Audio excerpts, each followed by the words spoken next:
Jey Uso, you need to hear the truth. And in this video, I'm going to tell you exactly what that truth is. Jey Uso fans, y'all also need to hear this truth. And I think it's something that we all need to just accept, right? Because Jey Uso has had one of the best runs in WWE in terms of a popularity standpoint, in terms of a transformational standpoint.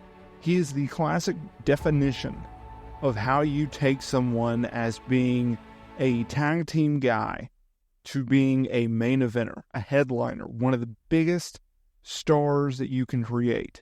He is one of WWE's biggest stars that they have under contract right now. If you look at what they've been able to do with Jey Uso, it's been phenomenal. And I understand that he doesn't necessarily have a match lined up at SummerSlam and likely doesn't. And if he does, okay, so what? Now, I've recently pitched the idea of putting him together with a Damian Priest coming out of SummerSlam. I view it as a pretty notable feud for both guys, right? It brings a lot of star power to Monday Night Raw. It gives Jey Uso a notable feud against a notable guy who had been on top, who had been a former world champion, and it also brings Damian Priest into a feud where he doesn't have to put Gunther over for a second straight time. And yes, he is putting over Jey Uso. It still can lead to a situation where perhaps Judgment Day screws him over, or he just needs a solid feud coming out of it, right? That is what I think that feud can do. With Jey Uso, we've seen him continuously have big moments and then he falls short. He has big moments and then he falls short. Whether it's falling short to Damian Priest for the World Heavyweight title a few months back, whether it's putting Gunther over in the King of the Ring tournament, whether it's him being booked in the Money in the Bank ladder match yet not winning the contract, something which I think was a major mistake on WWE's part. It's something in which I don't understand.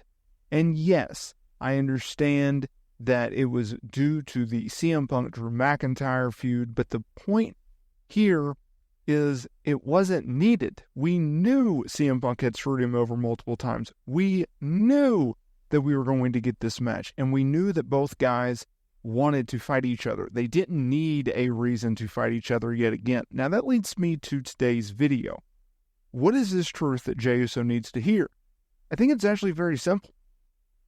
Even though you and I and a lot of people think that he will be a world champion, a WWE champion one day, it may never ever happen. And honestly, I don't think it will.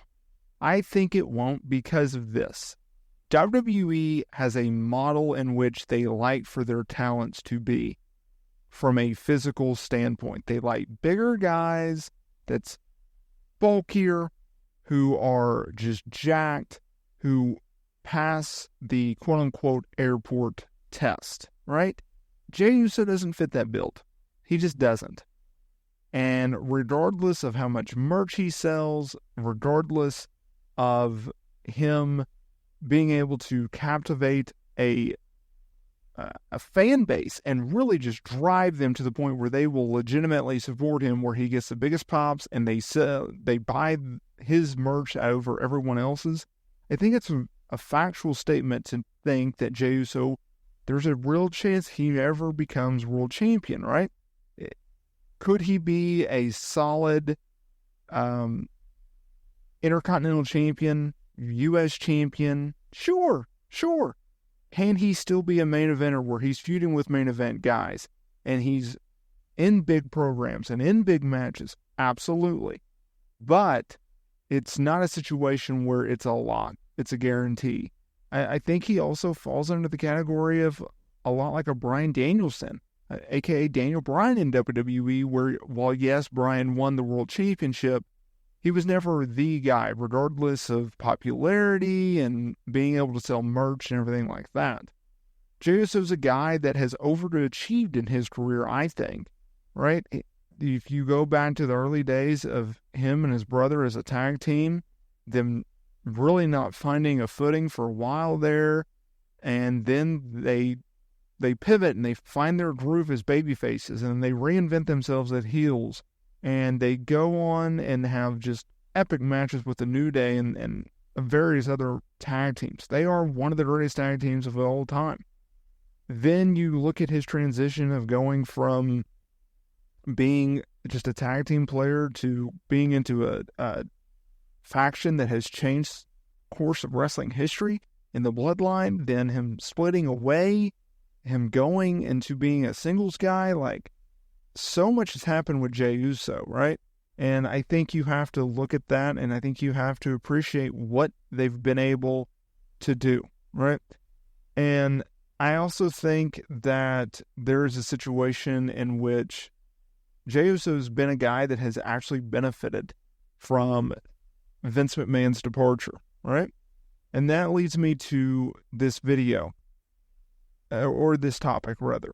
Look, CM Punk, he really recently actually made headlines because of the comments in which he made about Vinnie Mac, right? Because, look, CM Punk, he's made his big WWE return at Survivor Series in November. And he has talked about in a recent interview about the one moment that made him wanted or felt like he needed to make a WWE return. He said, no, because it's never a thing you're yearning to do, or I was yearning to do. There are a lot of things that had to happen for this pathway to kind of clear. The stars had to align. There had been a full moon. A lot of dominoes fell in order for us to get here. There was never a, man, I'd like to go back. Vince being out of the picture probably eliminated that. That might have been one of the biggest things, and that's both ways for everybody who's going to sensationalize that headline. It wasn't me. It wasn't him. It was just a lot of history there. All of a sudden, one of us is removed from the equation. I think it changed a lot. I also think it changed a lot for Jey Uso, right? Because I don't know if Jey Uso would have been in the spot that he's in right now if it was a situation in which Vince McMahon was still in charge.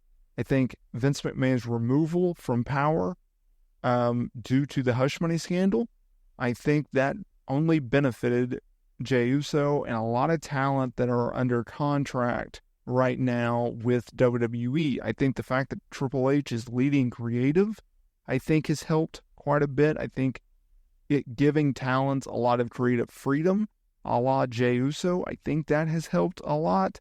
I'm curious to see where they go with Jey Uso going forward, coming out of SummerSlam and everything alike, because Jey Uso is a guy that can be a top star for them. Is a guy that I hope that they can see that they have tremendous value in, and someone that they can build around. And I hope he becomes world champion. I just have my big doubts about it. Let me know down in the comments area below whether or not you agree with my take on Jey Uso.